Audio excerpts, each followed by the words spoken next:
दिल्ली के जंतर मंतर पर कॉकरोच जनता पार्टी का बड़ा प्रदर्शन, पीएम मोदी को लिखी चिट्ठी। नीट पेपर लीक और परीक्षा प्रणाली में हुई धांधली को लेकर देश के छात्रों का गुस्सा थमने का नाम नहीं ले रहा है।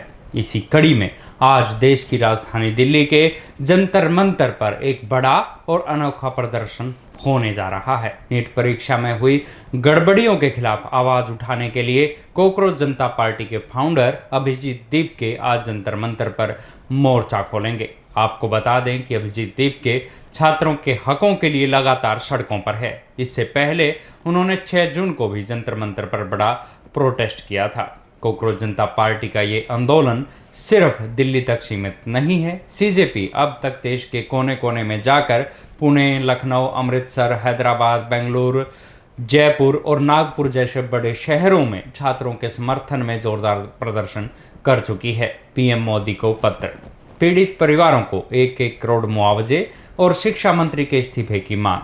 जंतर मंतर पर प्रदर्शन से ठीक पहले शुक्रवार को अभिजीत दीपके ने देश के प्रधानमंत्री नरेंद्र मोदी को एक बेहद भावुक और सख्त पत्र लिखा है। इस पत्र में उन्होंने मांग की है कि नीट परीक्षा के तनाव और धांधली के कारण जिन छात्रों ने सुसाइड किया है, उनके परिवारों को सरकार की तरफ से 1-1 करोड़ रुपए का मुआवजा दिया जाए।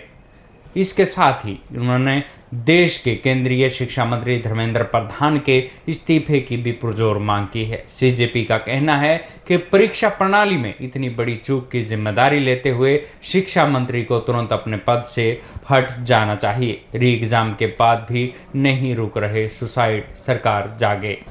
प्रधानमंत्री को लिखे पत्र में अभिजीत दीपके ने देश के बिगड़ते माहौल पर गहरी चिंता जताई है। उन्होंने लिखा कि परीक्षा में हुई धांधली और देश का मौजूदा माहौल युवाओं के जीवन और उनके मानसिक स्वास्थ्य को बुरी तरह से प्रभावित कर रहा है। उन्होंने सरकार को आईना दिखाते हुए कहा कि री एग्जाम होने के फैसले के बावजूद भी स्टूडेंट के सुसाइड के मामले थमे नहीं हैं। सरकार को ऊपरी लिपापोती करने के बजाय असल समस्या की जड़ पर ध्यान देना चाहिए। उन्होंने सरकार को चेतावनी भी दी है कि अगर इस मामले में जल्द से जल्द कोई ठोस और सख्त कार्रवाई नहीं की गई तो देश के लाखों छात्रों और उनके अभिभावकों में निराशा और ज़्यादा बढ़ जाएगी, जो देश के भविष्य के लिए बेहद खतरनाक है। अब देखना ये होगा कि जंतर मंतर पर होने वाले इस प्रदर्शन के बाद सरकार इन मांगों पर क्या रुख अपनाती है।